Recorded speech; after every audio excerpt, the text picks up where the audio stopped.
Welcome, everybody, to Too Legit to Crit, a tabletop role-playing podcast hosted by two guys, neither of whom are still Justin.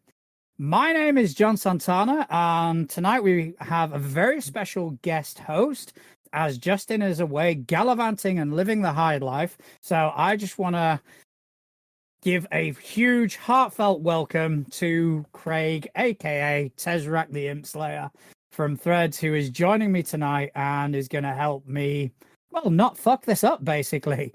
Craig, welcome to the show, man. Thank you very much. I appreciate it. So, how are you doing, first and foremost? I'm doing great. Like I said to you before we got started, anybody giving me a forum to talk about myself, I know I've been buzzing all morning, in anticipation for this. So I'm pretty excited. Yeah, I mean, I've been looking forward to it too. I mean, don't get me wrong, I love Justin to pieces, but man, we need some time apart. But also, you are like, I was checking out your itch the other day, and you are like, again, another person that we have on the show that is far more talented than we will ever be. Well, I appreciate that very much. I've just been doing this for a very long time. I've played a ton of games. I've run a ton of games. I am comfortable using. I've been doing things like desktop publishing whenever since high school. So most of it comes very naturally to me. So when it comes time to to make things for games, it's pretty much top of the heap as far as passions go. So yeah, that's part of the reason. I mean, it comes from practice. It comes from a love of the hobby. It comes from connecting and being fortunate enough to connect with many like-minded people. I grew up in northern New Jersey here in the States, and there is in the tri-state area, New York, New Jersey, Connecticut, there was kind of this indie TTRPG incubator almost. Basically, starting back in the early 2000s at conventions is when I started to meet people and sit in groups with people that you're seeing their names on games now, or have seen their names on games in the last 10 to 15 years. So yes, I will. I appreciate and accept the compliment graciously, but I will say that it is more than just talent. It's a combination of talent and being blessed and being and just loving it and loving it so much that I will gladly beat my head against the wall until it looks and feels and plays the way I want it to. So. And then get it in the hands of people that will hopefully enjoy it and do things with it, do things with it also. So it's been over 30 years. I started playing D&D in middle school, so in the early 90s. And I have since played a lot of games. Now, was it D&D you started? Because I think back then there wasn't as much choice as there is now, but was it D&D that you kind of started with exclusively? Well, it was because I was in a gifted and talented program, so we were pulled out of school and put into special programs and special classes and things like that because we tested well or who knows what. But one of my colleagues in the 7th grade basically was like, yeah, I have this thing. I have this thing called a role-playing game. I either have DC Comics superheroes or Dungeons and Dragons. And we had, as a group, decided we were going to try Dungeons and Dragons. It was the red box. It was basic D&D from sometime in the 80s. And that's what we started with. And that's what kicked it all off. So since then, I've gone on to play a ton of different games, but D&D is how I started. Okay, and because obviously we've seen a massive evolution since, because you said about the mid 90s, And that would have been, was that AD&D or was that second edition back then? Well, as far as AD&D goes, so second edition AD&D started in '89. I Hmm. didn't get my hands on it until '92 or '93. So when I had started high school, incidentally, I still have my copy of the second edition AD&D Player's Handbook that I started with. It's intact. It's very yellow, and the binding is peeling, but the cover is peeling, but it's intact, and it's still sitting on a bookshelf over there. That's fantastic because like Justin and I, we kind of started at the same time. We're still comparatively new to this. You know, Mhm. we started about 10 years ago, give or Okay. take now. Both of us started with Pathfinder first edition. He went on to do the D&D thing. I never did. I was never interested in it, and that kind of still maintains to this day. But back then, so if you're kind of going back to your high school days when Yeah. you had D&D, were other systems approached, or were you guys okay? We're playing D&D. Other systems were approached. So the game master slash dungeon master that I had in the early days, I want to say that because I played Werewolf the Apocalypse very early on, Okay. Werewolf the Apocalypse, Shadowrun second edition, and and then by my junior year of high school, I think is when I had found the Star Wars role playing game back when it was published by West End Games. And I grew up on Star Wars. I was introduced to A New Hope on VHS, recorded from HBO back in when I was like 5 years old. Yeah. My parents recorded it off of HBO, and that was the worst mistake they could have possibly ever made, because it basically made me into the person that I am. Um, so yeah, definitely those. I would say those four were probably what I played first. So D&D, AD&D Second Edition, Shadowrun Second Edition, Werewolf the Apocalypse, and Star Wars. Oh, and Marvel, the TSR Marvel. We played for a little while back then Hmm. also, um, and then but lots of D&D in college. Um, and then stayed with D&D through my 20s and 30s, and then when I started playing other games, and especially the indie games, was again when I started, when I found it was a convention in New Jersey called UberCon that took place in the early 2000s, so 2002, 2003, and started to meet people who would become luminaries in the in the indie TTRPG community. I think the first indie game I played was Sorcerer by Ron Edwards.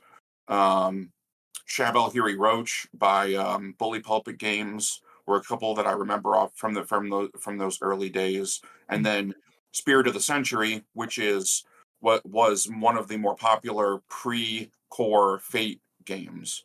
Um, Okay. and and then by Apocalypse World in I think 2009 or 2010 is when I just like the whole like path for me and RPGs just really just blossomed and like just Hmm. exploded wide open. Now, as far as my game is concerned, Shadowlight and Persona, that had started. We had made the decision to go with our own. It started as a fantasy setting for D&D. So we were so with the advent of open gaming, when D&D came out in the third edition, when Wizards of the Coast acquired TSR and they published the third edition of D&D, they published it with the open gaming license. And that opened it literally and figuratively opened the doors for people to make their own supplements, their own books of magic spells, their own books of character classes, the complete, the quintessential, the advanced, all of which was poorly balanced Hmm. and wickedly overpowered, but nevertheless, people came out with their own settings and um, custom ways, different, D20 horror, D20 space, how you could take the system in all these different directions. And so we originally were the group that I was playing with in New Jersey. Our original plan was to publish an original fantasy setting that would be D&D compatible, and that started. And then Wizards of the Coast made the decision. So 3rd edition was 2000, 3.5 was 2003. They made the decision to move to 4th edition in 2007, which is part of the reason why Paizo did what it did and forked Yeah. off with Pathfinder. So Paizo introduced Pathfinder 1st edition as kind of 3.75, and then further branched away from D&D rules, going into 2nd edition Pathfinder and now with remastered. But when Wizards announced 4th edition D&D and how drastically the rules would change from 3.5, and the fact that the license that 4th edition would be released under would be much less open than the OGL or the D20 system. My group and I looked at each other and said, well, why are we bothering to take this campaign setting that we have and release it under D&D's rules if they're going to be less open and they're going to be so different than what we have been spending the last 4 years Yeah. Building, character classes, feats, spells, prestige classes. That's how, and you're familiar with Pathfinder first, so you would Yeah. understand the idea of prestige classes. I mean, we were integrating the rules into the setting and having a lot of, not just blatant power ups, but this is how you engage with the setting is by coming up with unique expressions Yeah. of mechanics, basically. Mm. So, the nations of the world, the organizations, the secret societies, and having unique prestige classes and feats and things like that to go along with that. And now all of a sudden, now the rules of the game have changed. And do we convert or do we abandon for all intents and purposes? And we decided to keep the spirit and keep the setting, Yeah. and keep a lot of the themes, but to go with our own set of rules. So that's where Shadowlight and Persona came from. That's what that it grew out of that. We looked at each other and said, okay, what are our goal is to get this campaign setting out. Our goal Mm. is to have a functioning original rules system that can support play with it. Mm. But me having a background in all these different types of games in Star Wars and Werewolf and along the way, White Wolf had put out, now it's Onyx Path that has it, but the game is called Trinity Continuum under Onyx Path, but it used Mm. to be 3 separate games: Adventure, Trinity, and Aberrant. It was kind of like the way that White Wolf has World of Darkness, this Yeah. alternate history, supernatural version of the Earth. That's the way that Trinity Continuum is that it's an alternate version of Earth where you have two-fisted pulp heroes, or you have superheroes, or you have psychic people in the far future, depending on which version of the game you're playing. Mm. Um, so I said, well, I don't want to be limited to just this one setting that we were Yeah. working on. I want to take these rules and I want to run space, and I want to run horror, and I want to run cyberpunk, and I want to run uh, steampunk or Yeah. Victorian. You know, I never played GURPS. I had the books. I loved the Yeah. book. I occupied and amused myself with the GURPS books that I had, but I never played it and I never ran it. But that, I guess, that idea of a universal system stuck with me. So I started running alternate games in different genres and different settings using the same rules. As a matter of fact, I was in with my group one time. We said, well, we love Shadowrun as a setting, but we can't stand the rules. So we basically filed the serial numbers off of Shadowrun and used the Persona rules to Yeah. play Shadowrun. So That seems to be quite a common a common opinion with people who, I mean, unless you are a Shadowrun fan, a lot of people just kind of go, no, you wanna stay away from the rules of Shadowrun. They are this, that, and the other. But the setting itself has always been really, really warmly received. Yes. I've never tried it, and I nearly got a humble bundle a few months back, and I can't remember whether it was fourth or fifth edition. And I asked questions, and I was advised not to bother, which is, Well, one of the cool things about second edition is that it was so the the game itself was great, and the fiction of the setting and everything was great, but they did such a great job of their supplement books being so richly immersive. So like Mm, in Shadowrun you have these types of characters called street samurai, which actually all originates, I believe the term originates from William Gibson's book Neuromancer, which is kind of the most popular, if not the book that put cyberpunk on the map. yeah, Um, and the whole idea of a street samurai is that he's the lone wolf. He's got all the cybernetic augmentation, and he follows a code, very much like Bushido. So he's an independent operator. He takes jobs from mysterious shadowy figures, but he still follows this code, even though it's just a personal code. He doesn't, work for any kind of any corporation or any organization for long. yeah. So the Street Samurai catalog was okay. We're going to take and we're going to offer. It was a book of guns and gear basically, but every entry was like you were reading it on the Matrix, which was its name for the internet or the World Wide Web. Mm, um, it had commentary from NPCs. The graphic design made it look like you were looking at a computer terminal. That was what was so great about second edition. Then when they went to third, they started getting away from that. And I mean, I haven't looked at Shadowrun since third edition, so I don't know where it stands right now. mm, But the rules were always just very complicated, yeah. and also too, I've also grown kind of less fond of giant buckets of dice type Mm, games. So I guess I don't know. We were all in agreement that we loved the lore and that we loved the fiction, but we yeah. hated the rules, and we just decided to use different rules. No, and kind of going back to Persona, because Yeah. obviously it is a universal system, which it is an uncommon place now where you've got all these different universal systems. Yep. Can you give me a brief rundown of Persona?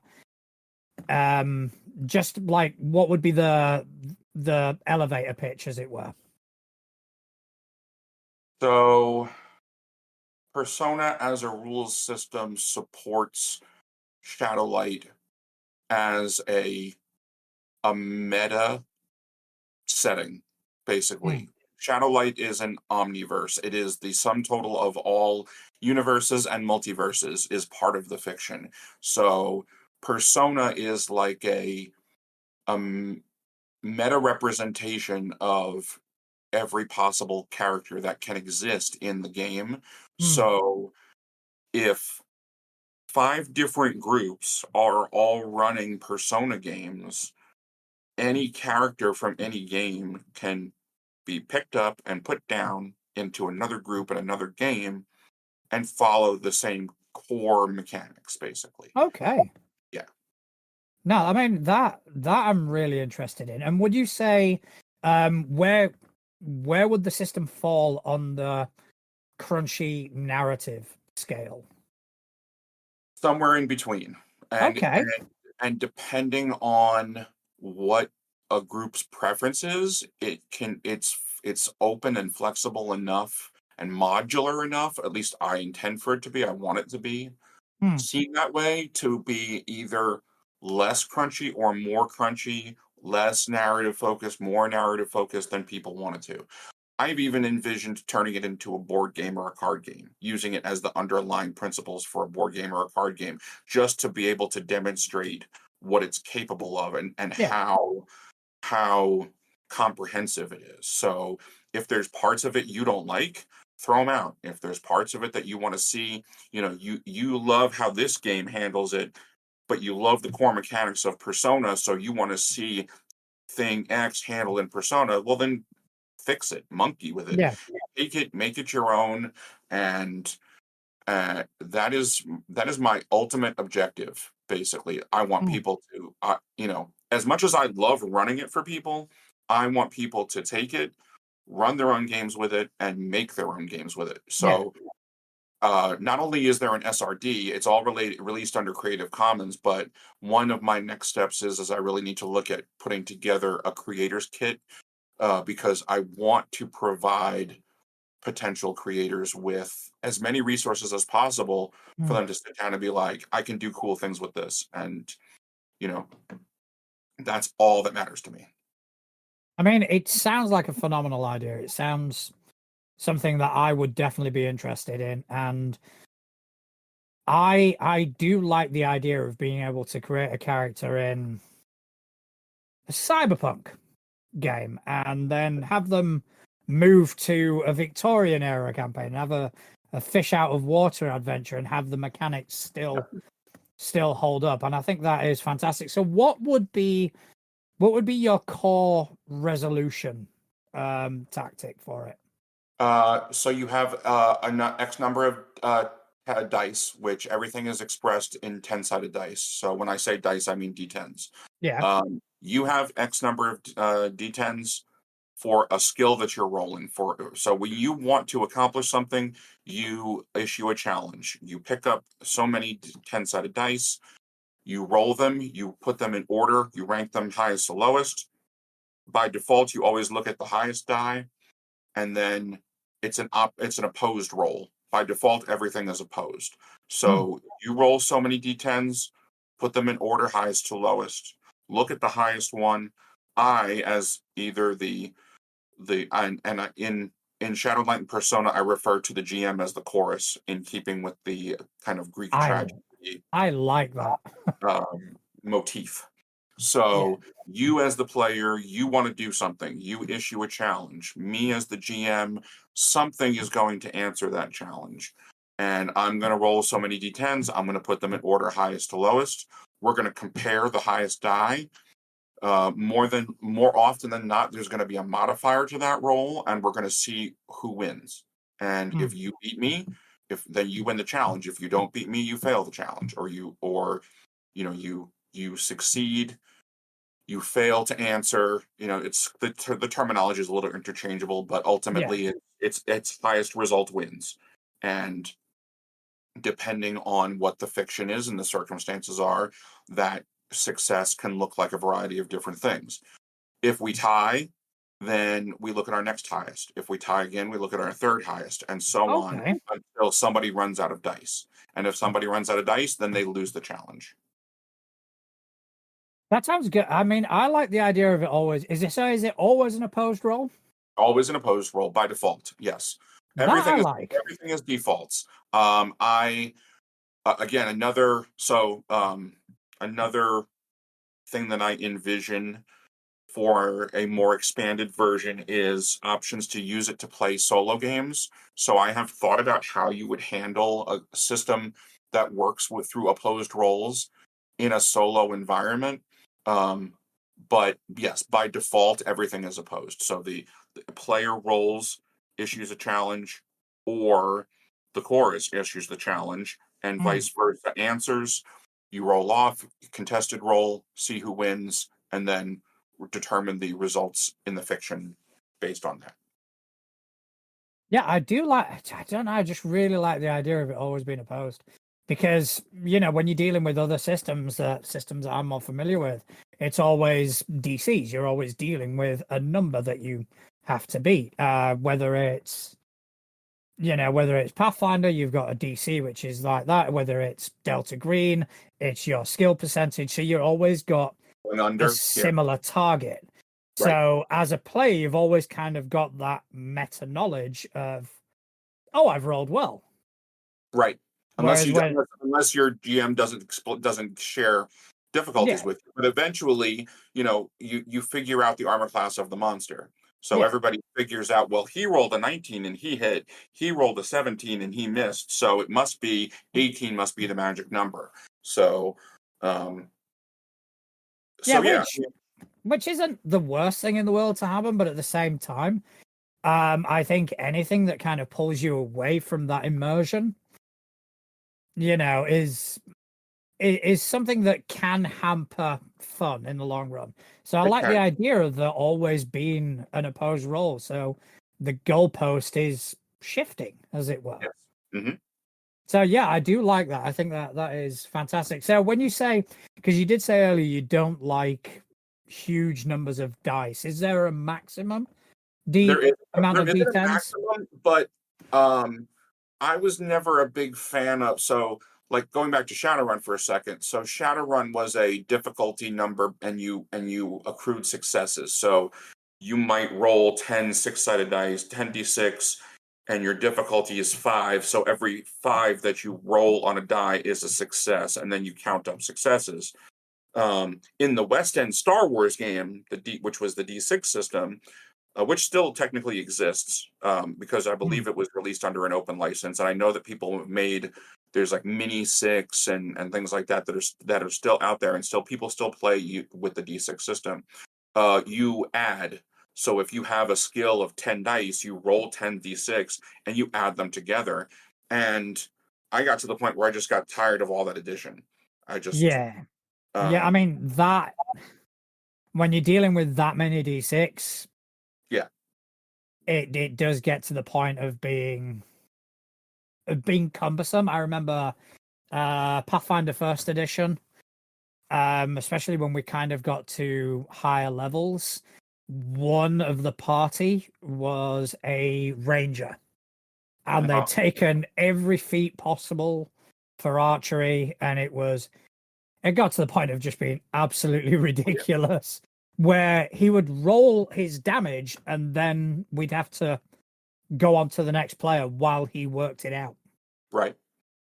So to give you an example of that, I started a phenomenon amongst my home group because I went away to college in Pennsylvania to university um, in the late '90s and fell in with a group out there away from home that played D&D. When I left university and came home back to my parents' house, I put together a group to play with at home and had said that, all these guys, I'm sure they would have a blast playing D&D together, and invited the ones from Pennsylvania and from Delaware to come up and Hmm. meet my New Jersey friends. And that became a phenomenon known as CregCon, and has as a phenomenon that has existed now for over 20 years. That's Um, amazing. yeah, and it's not nearly as big as it was, and it now happens in Pennsylvania rather than the guys from Pennsylvania driving to New Jersey. So now that I live in North Carolina, I fly up for it, um, because I don't want to say it's like it's about a 10-hour drive roughly Yeah. for me to get to Philadelphia nowadays. But anyway, so we had people who really enjoyed min-maxing and wanting to see just how ridiculous they could get their D&D characters. So we started an event known as the Battle Royale, where we would, in tournament fashion, we would make these characters, we would have the basic D&D rules, and then you can only use these supplements, or you could choose two supplements. Like we would create the rules around the rules. Yeah. This is how you generate your ability scores, and so on and so forth. And then once you had those guidelines, you made your character and you basically went into pit fight and mode. Our very first one lasted from 9 p.m. This started 9 p.m. Saturday night and lasted until 6 a.m. Ran through the night till 6 a.m. That was the very first battle royal, and it was ridiculous because we were just everybody was so kitted out that that's how long it took to get to a clear winner.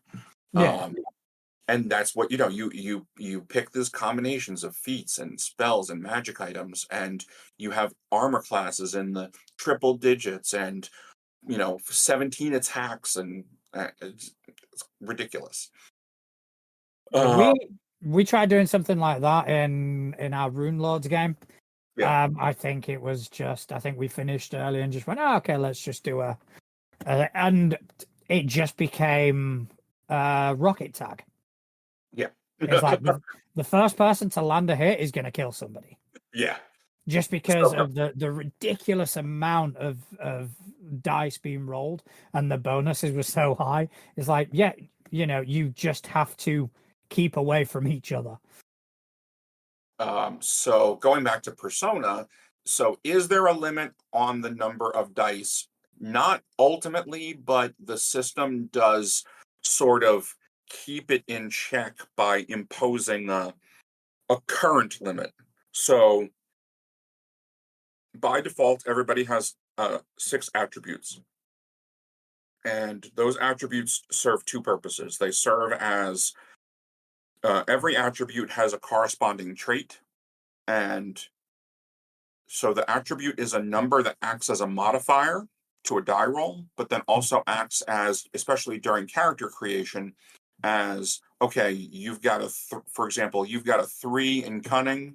So that means when you start play, you get to pick 3 enhancements. Enhancements is one type of trait.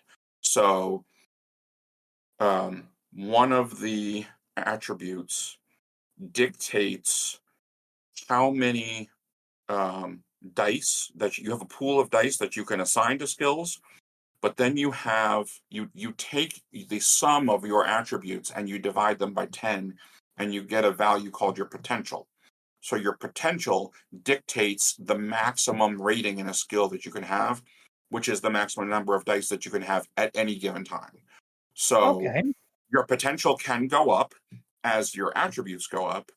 And when your potential goes up, then when you go from potential 1 to 2, that means Hmm. that the maximum number of dice goes up. When you go from 2 to 3, the maximum number of dice goes up, and so on. So, Hmm. is there an absolute cap? No, at least not by default. But there is a current cap, I guess you can call Yeah. it. So when you do one of these opposed checks, when the chorus rolls in Yep. opposition, do they roll the same amount of dice or? No, it is.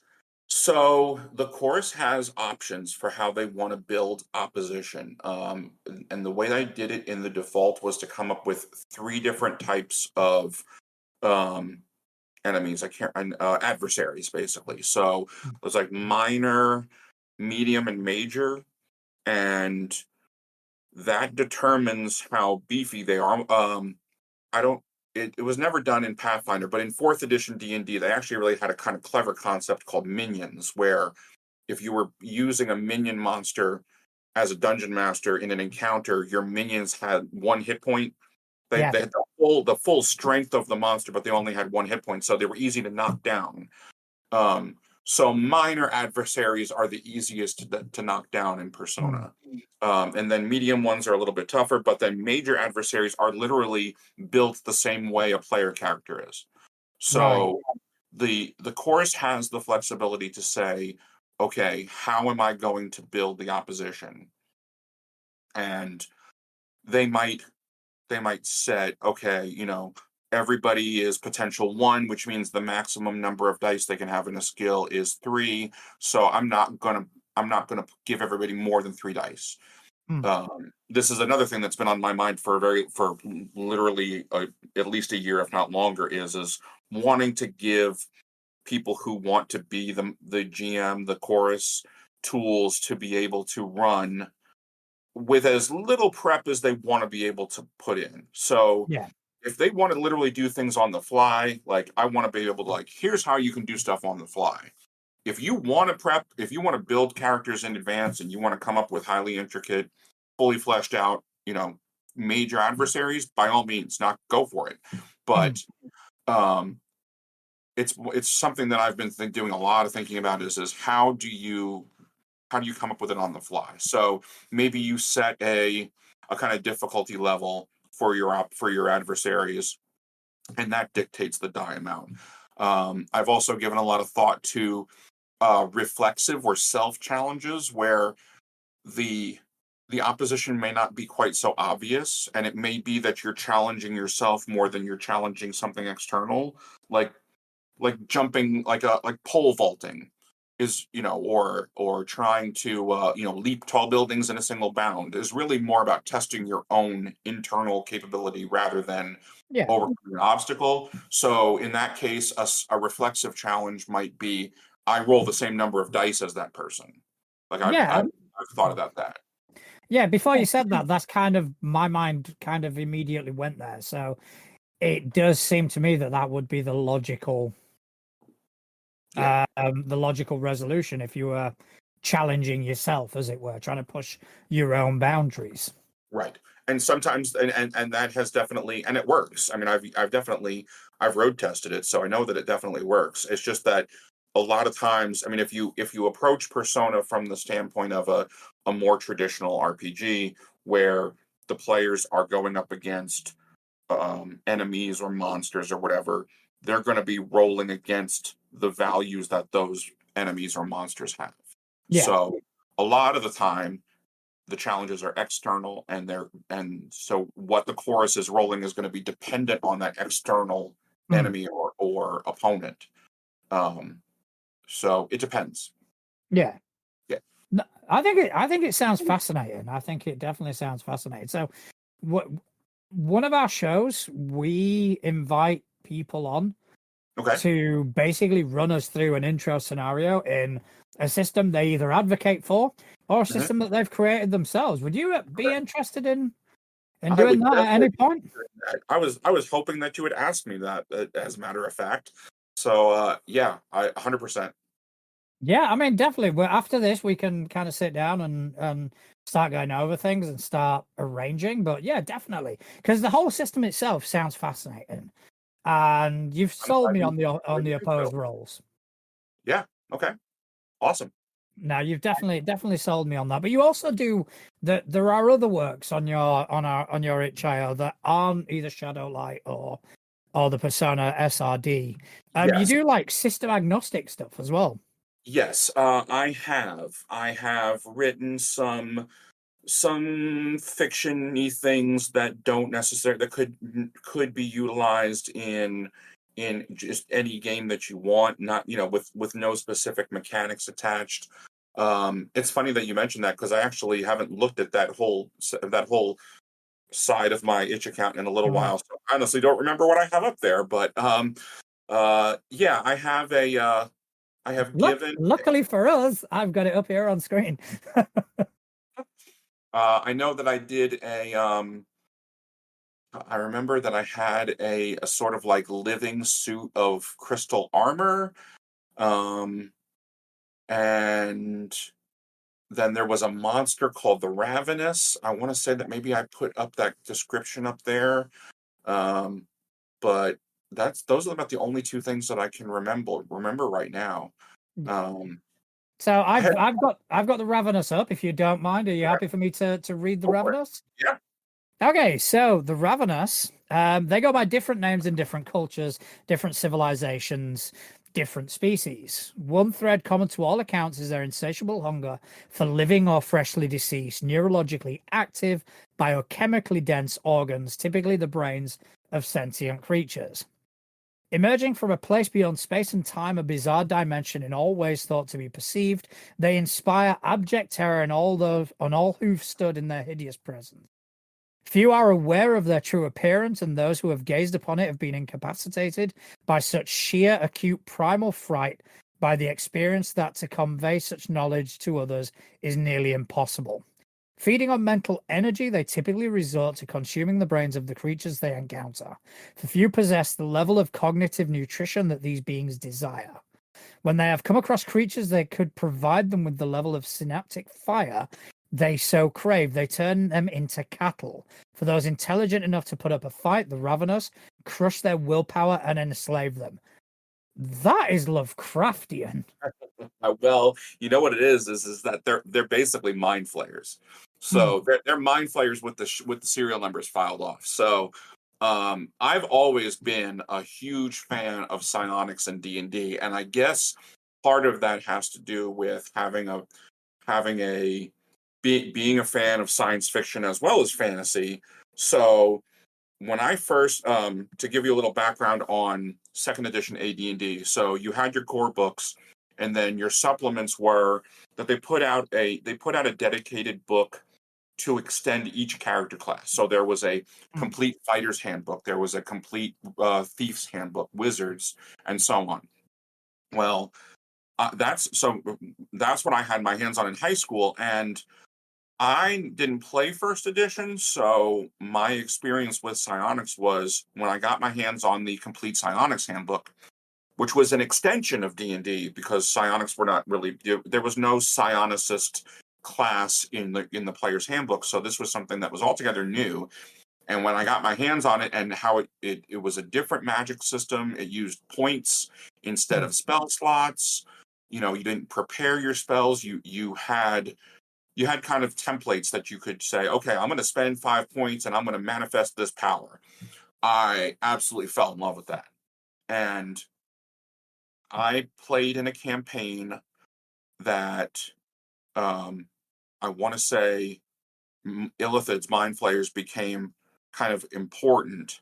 And so with that group of that fellow group of players with those guys, we kind of mind flayers and psionics became a running theme throughout most of the games that we played with common characters. So um, I had where the Ravenous and where the Crystal Guardian came from was back in 2000, 2001, again, early 2000s time period.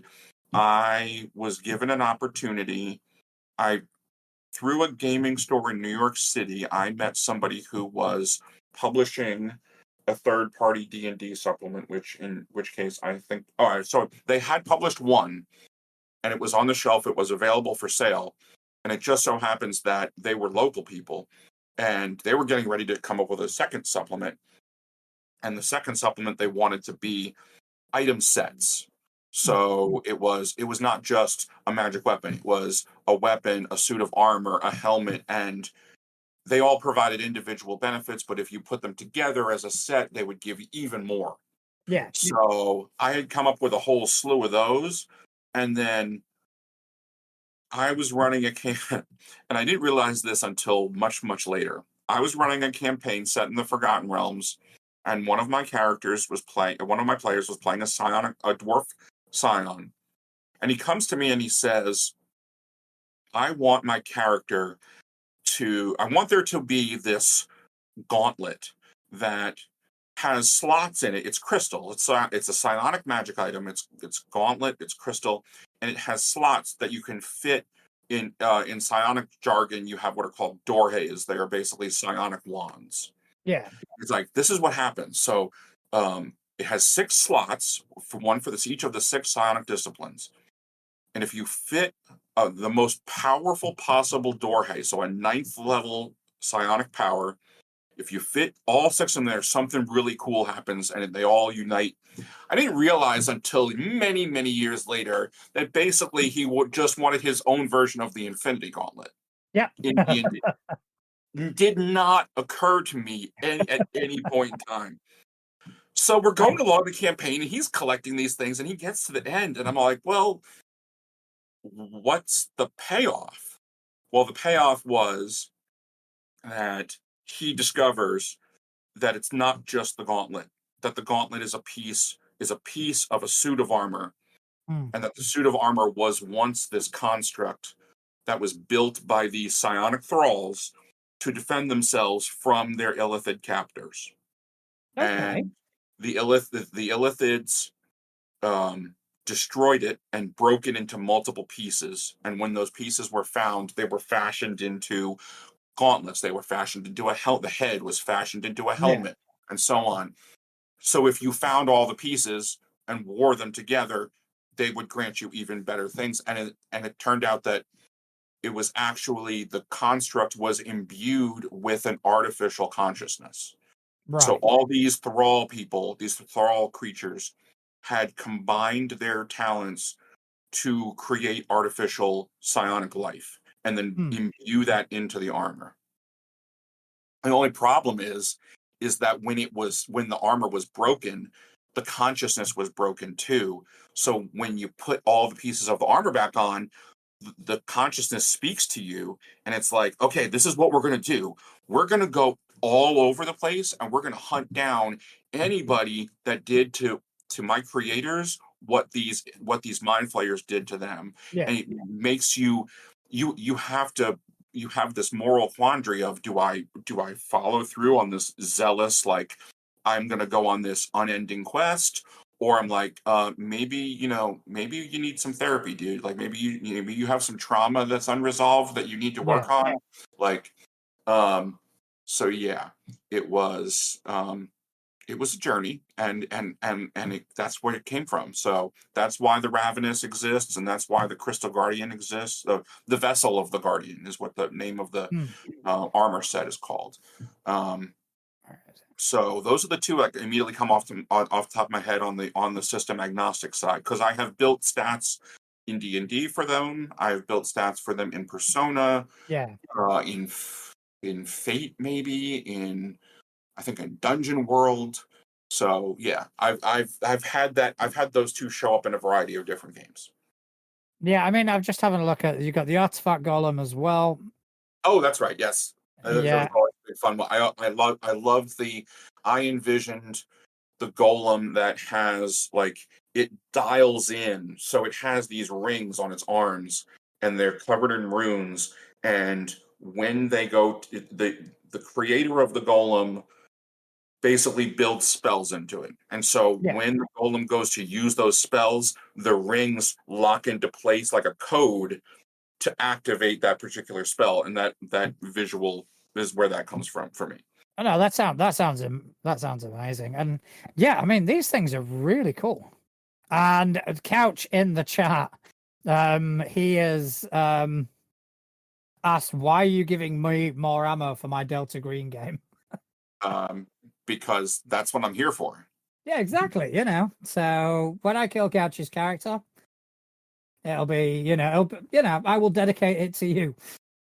You Awesome. know, Yeah. and Couch Going is back going to to the probably Ravenous, pick him I'm up. sorry, go ahead. I'm talking over you. Go ahead. No, I was just saying that Couch is going to probably throw him into his Fabula game as well. So, he'll The probably other kill thing my character. the other visual that I had in mind for the Ravenous was the Sentinels from the Matrix. That look of that, like, Yeah. the creature with the multiple tentacles. Like, that's kind of that they look like that, only not physical. So they're Hmm. incorporeal. They're vaguely visible. They come into your dimension from wherever they come from, and that's what they look like before they take on the image of something else, and before they start to eat your brain.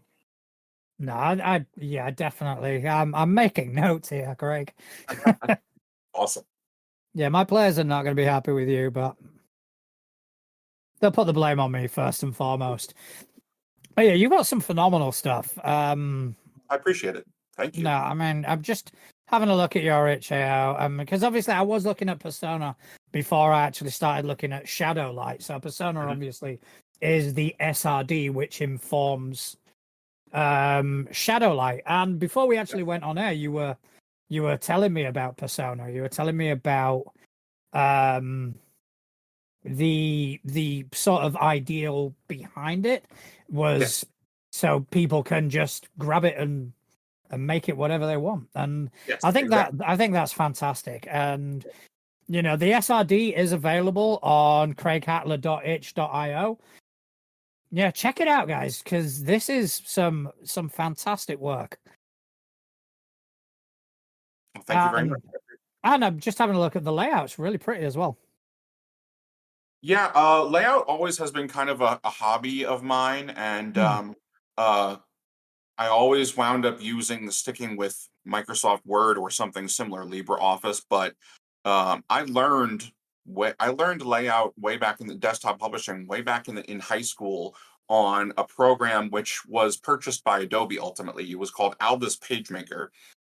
So it went Okay. from being Aldus PageMaker to Adobe PageMaker to, and then they just dissolved it because they had InDesign, and so they just stopped offering the alternative. Hmm. And so I very briefly did. I was working in Apple's Pages program because they had they offered their own Office suite. So you had Pages, Numbers, and Yeah. Keynote, because what their Word, Excel, and PowerPoint was. But the cool thing about Pages is that it was not just a word processor. You could choose word processing mode or layout mode, Yeah. and so that really attracted me to that. But then I stopped using the Mac. The iMac that I had died, and I went back to PC, and then started using Google Docs. That was became more prevalent. But Hmm. what I'm really loving nowadays, because I can't stand Adobe and I've decided to excise it from my life, not only because it is ubiquitous, but also I can get on my soapbox about generative large language models and what everybody's calling AI, but that's probably could take up more time than we have. Um, so I've decided to excise Adobe from my personal life. I still have to use it for work, unfortunately, because it is the industry standard. Yeah. But Serif is the company that offers the Affinity products, and I have to thank the TTRPG community, because that's how I found out about them. And their line of publisher, photo, and designer are just absolutely fantastic, and they're perpetual purchases. You buy the licenses. It's not a subscription model. They were recently acquired by Canva, but I don't. I'm hopeful that what the message that they put out is that they don't plan on changing Yeah. the Affinity model at all. So I'm hopeful that that's going to remain the same. But Affinity is a joy to work in. It reminds me of the old days of working in PageMaker and Adobe Photoshop, in the old, before Creative Cloud. Yeah. And it's slick and it's easy to use and it's very powerful. And um, that's what I'm going to be working with primarily going forward. Yeah, Um, I again, just like you, because of the tabletop role playing community, the the threads tabletop community, I got Affinity as well. It was a Black Friday sale. okay. So I went, okay, I'm getting it. And just because I was using GIMP, Yep.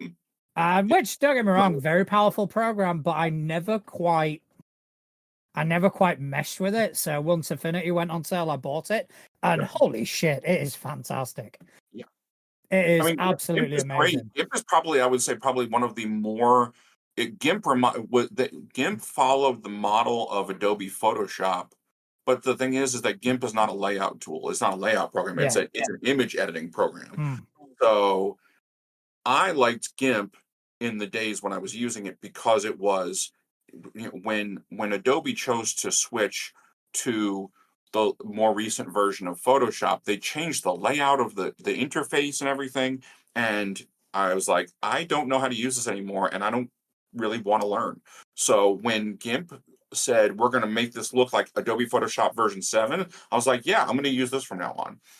Hmm. Um, they actually also, funnily enough, because I come in my day job, I come from the technology and education space.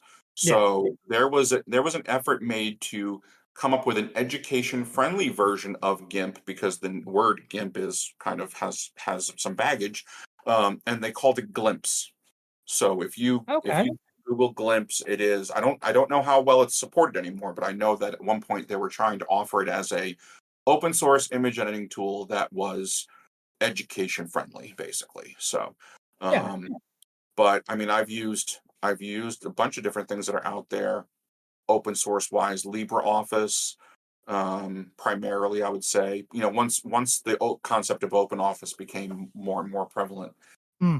um but now but the Affinity software is fantastic. I love it. Okay. We kind of did touch on it. The tabletop role playing community on Threads. Yes. How much of a game changer has that been for you? Well, it's funny that you say that, because I have been a part of the online tabletop RPG community ever since the old days of when Google had their own social platform Mm. called Google Plus. Yeah, And I was. I am. Go ahead. No, I was just saying I was on. I was quite prominent on Google Plus until they killed it, which is a As shame. was I.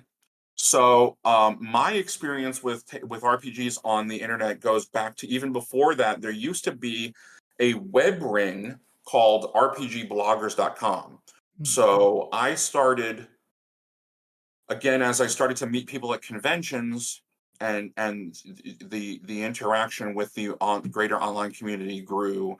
I started reading people's blogs through RPG bloggers. There wasn't a whole lot of activity on Facebook. There was some activity on Twitter. Um, and then Google rolled out Google Plus, and Google Plus was so interest focused that the TTRPG community just flocked to G Yeah, Plus, and I loved it. It was such a lovely time to be a part of the TTRPG community on G Plus, because there was just a free flowing back and forth of ideas, and you know people would be like, "Yeah, I made this thing," and you would get instant feedback on day to mm. day basis. And um, I mean, I was um, getting Persona out there back then too. So I mean, we're Mm. talking about 2010, 11, 12.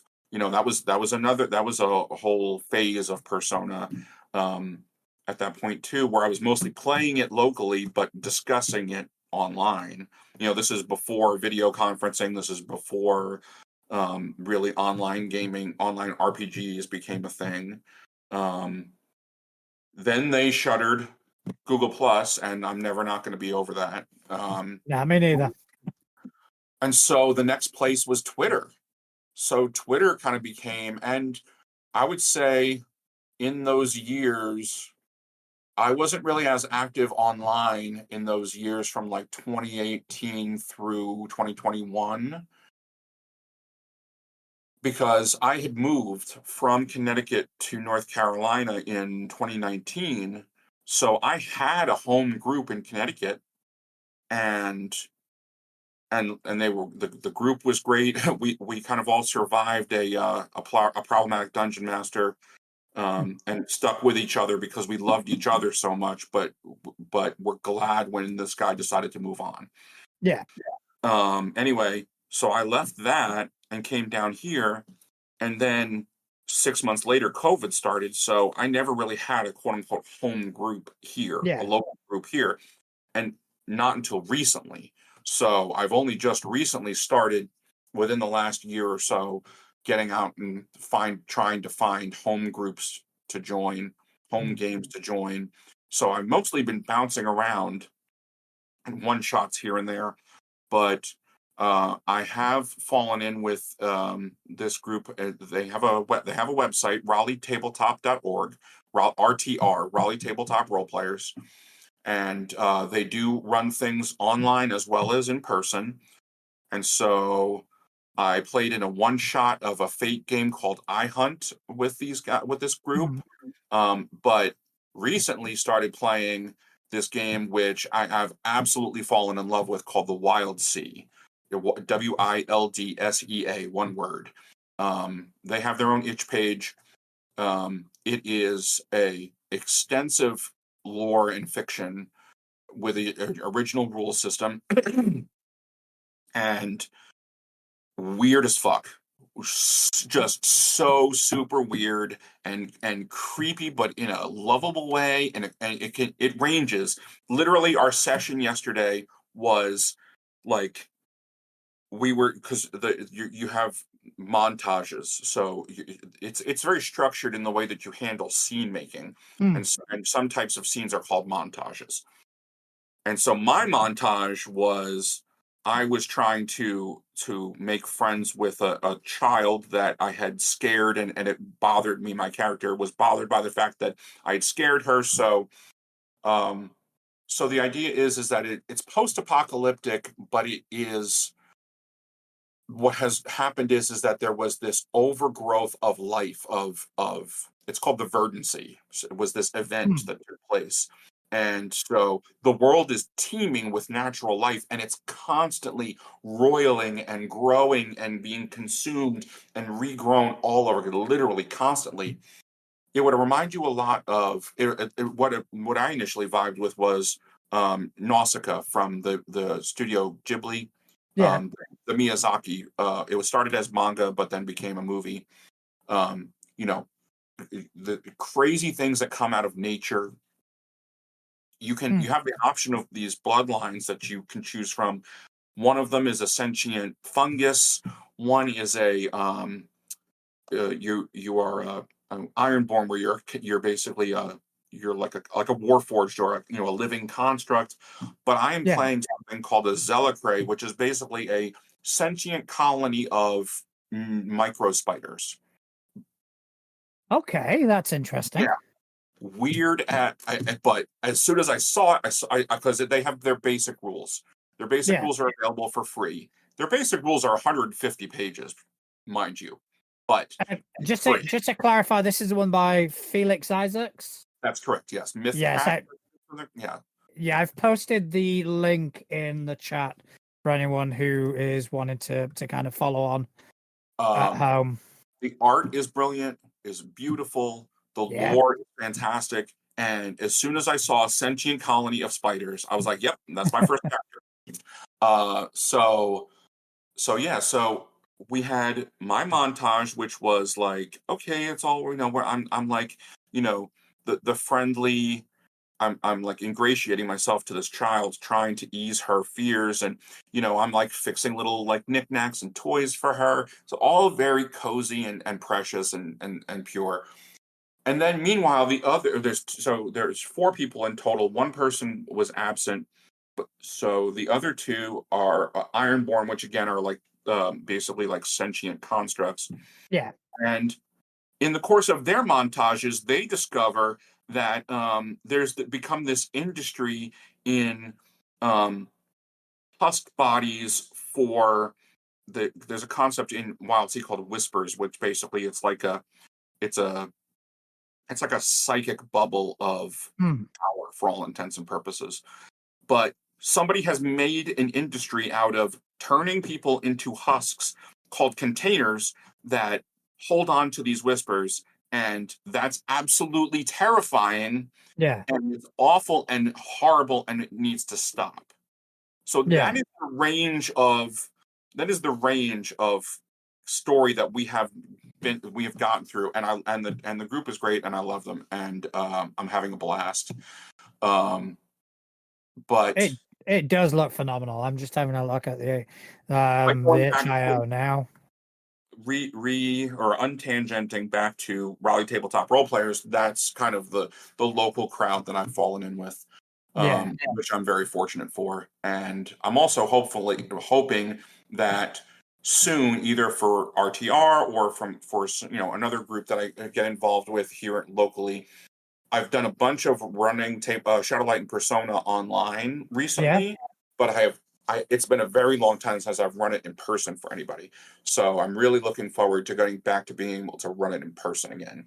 No, I mean, I I've always kind of favored the online just because of the practicality, especially because I was running Pathfinder for the most part. Right, So it was easy for me I'll set up a map, I'll set up the encounters, and I click a button, there we go. And right. I wasn't carrying around tokens, I wasn't carrying around maps or anything like that. But once COVID kind of lifted and I got back to being at a table and rolling dice, it was like I'm back home. I Yep, am, yep. hmm I'm back doing what I love doing. Exactly. Yeah.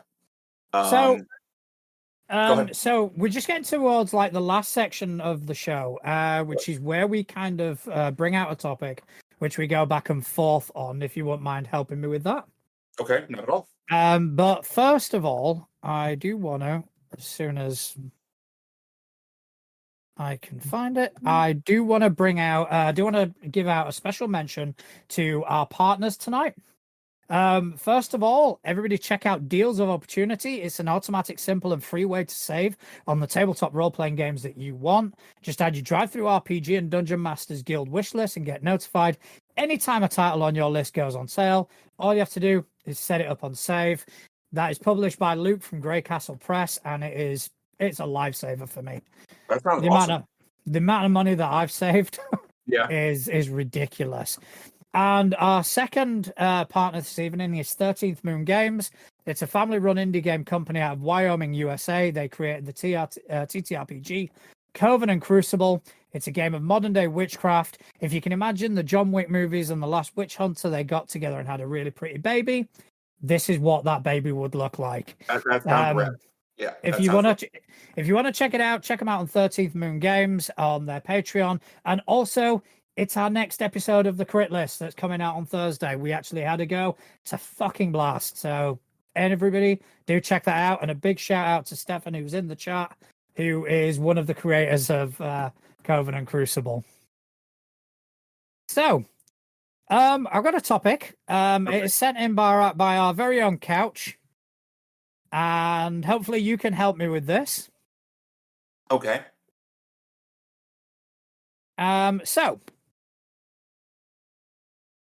what advice would you give to somebody who has had tabletop role playing experience, who wanted to kind of take the leap and go from player to GM? Okay. What advice would I give?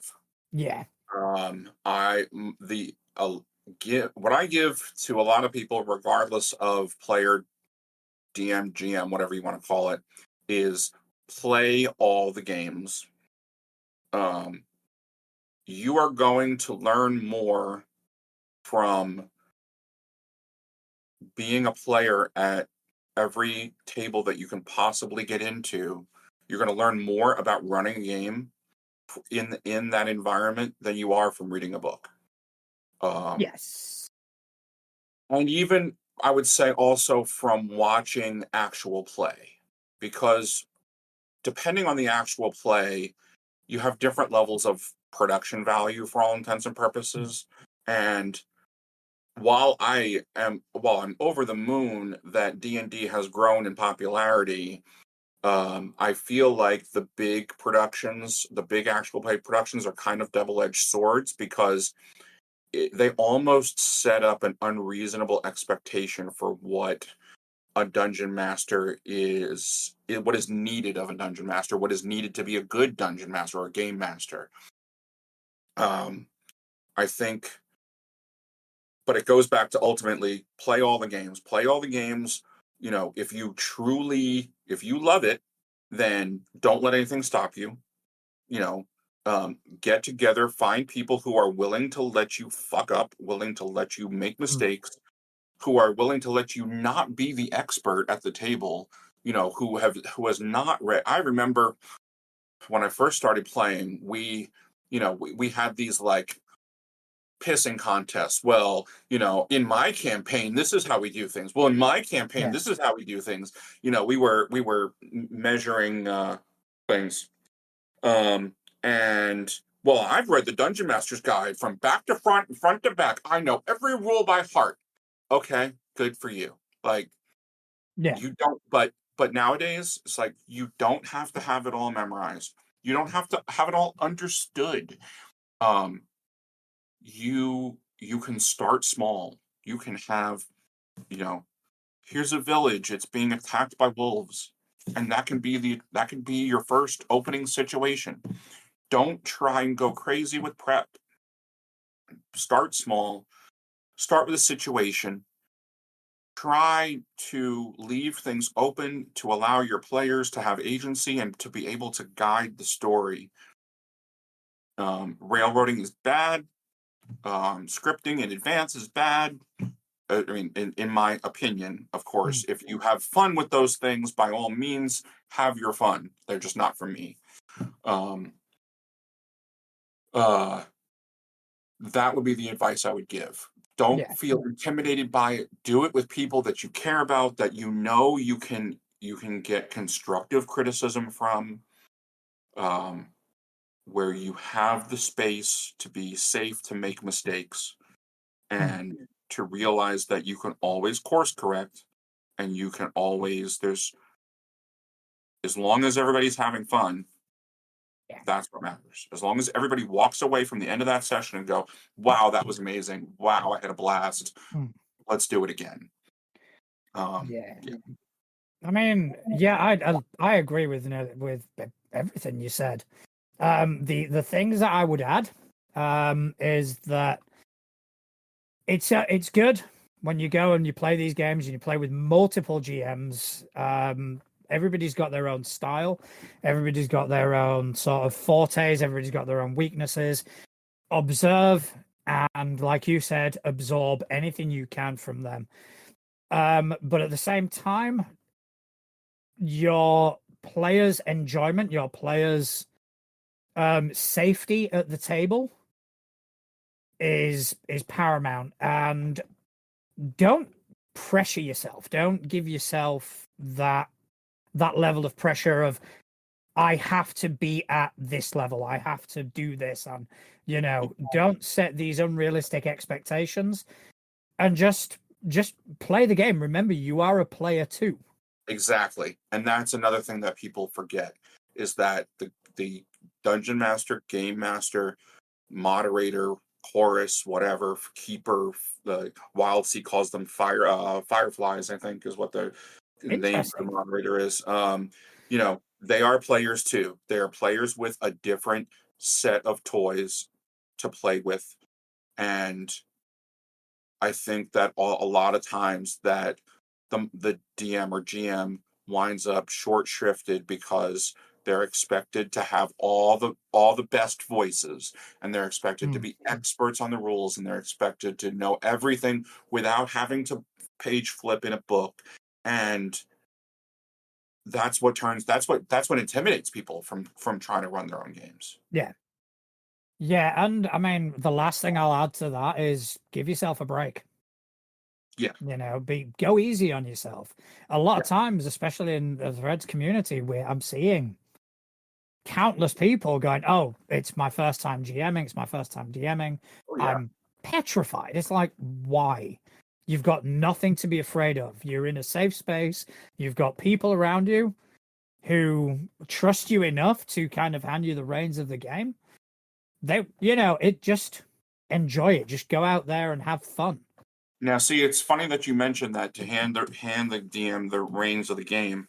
Um, so where I have been in a place as far as games go, is really to take those reins and distribute them more evenly Hmm. amongst the table, to give to almost to the point of going GMless. And the concept of GMless games really interests me. I've played a few recently. One which I will shout out is called Neon Shadows by Lost Yeah, Guide Games. yeah, we Uh, covered that a few episodes ago. I was very fortunate, blessed. They allowed me to participate in a couple of play tests. Um, one which was private, and one which was public, I think, or one which was recorded. Hmm. I can't remember. But if you go to their YouTube, I'm in their YouTube, um, playing a couple different characters, and um, that was to have that be GMless with some leadership from Grimm and from Squidsy as the designers, was brilliant. I loved it. I Hmm. had a blast. And then it's one that's, I think it's going to be kickstarting soon. It's called The Art of Power. It's about Brennan Taylor of Galileo Games. I think that he told me when I ran into him at PAX Unplugged, he said that he's going to be launching a Kickstarter for it, but it's also GMless, uses a standard deck of playing cards. Um, and yeah, I like the idea. I like the idea of because no, because the GM shouldn't have that weight that Yeah, that they have to do all this prep, because what who's to say that you're going to do all that work and then you're going to wind up getting an ROI, or return on investment from it, yeah, of the enjoyment.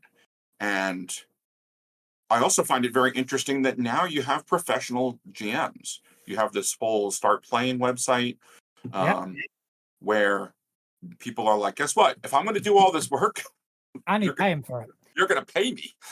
Which, I mean, to be honest, I could never be a professional GM because, to be fair, my prep is nil. I mean, the most I prep, even for a Pathfinder game, is designing maps and doing tokens. Everything else, for the most part, is a brief outline and improv. Okay. And you know, the looser the system, the looser that improv is. So that's why I could never be a pro GM. Right. Well, I started doing this thing recently. So we have a chain of cinemas called Alamo Draft House. So it's their dine-in cinemas, and they also have a more art house vibe to them than your standard, you know, huge chain. But they have they do events at the cinema that are not just movies. And so when the Dungeons and Dragons movie came out last year, they had a tie-in event where they offered basically they hired DMs to run a one-shot D&D adventure for people. Well, they revived it this year, and now they started doing it monthly. So they partner with this company, Dungeon in a Box, which is a subscription service where you get everything that you need to run the game inside a box once a month. A one-shot adventure. And so that's what we've been doing is every month is the first Sunday of every month is running this. So simply by dint of getting the materials, reading over them, and preparing to run something that somebody else has written, I can say that I'm a professional DM. But I would run games very similarly to yours, where very, very, very prep light. At least nowadays, you know, when I used to run D&D in my 20s, I probably spent entirely too much time prepping, but I enjoyed it. I mean, it was fun. So, yeah. Well, I mean, I think that's a really good answer. You've definitely provided some really good insight. But unfortunately, as much as I would like to continue, that's about all we've got time for. Okay. So I just want to thank you, you know, ever so much for coming on. And, you know, I won't say improving on Justin, but come on, let's call it what it is. You can say that if you want. I'm not going to stop you. Yeah, and I would think that Justin would be inclined to agree with me anyway. Do you want to tell people where they can find you, how they can interact with you, and how they can get their hands on the work that you do? Yes. So I have a link tree. I will give you the link to that real quick. Do we have in Discord, do we have a channel for the corresponding, or I'll just DM it to you. That's just the easier way to do it.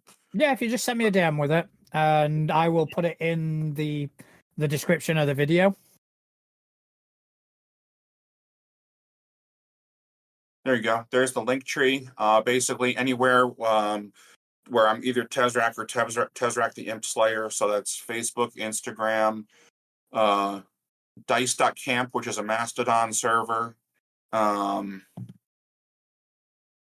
Threads, Blue Sky. Those are the big ones. And then, of course, Discord. Yeah. As for me, you can find me at Natural One at dice.camp as well. So I'm definitely going to try find you on Mastodon. I'm also behind all the social media of the channel. So you can find me at Too Legit to Create on Instagram, on Blue Sky, and more actively on Threads. I just want to send a big shout out to everybody that's joined us in the chat. Lovely seeing some of you guys. It's lovely interacting as much as we've been able to. If you like what we do and you want to kind of see more, then give us a like, a rating, subscribe, tell your friends. Whatever you do and whatever little you do is going to help us massively to grow the channel, to kind of reach out to more people. And also, I just want to thank everybody who spent time out of their busy day to come and listen to us waffle on about tabletop role-playing games. Craig, thank you ever so much. Thank you, everybody, and good night.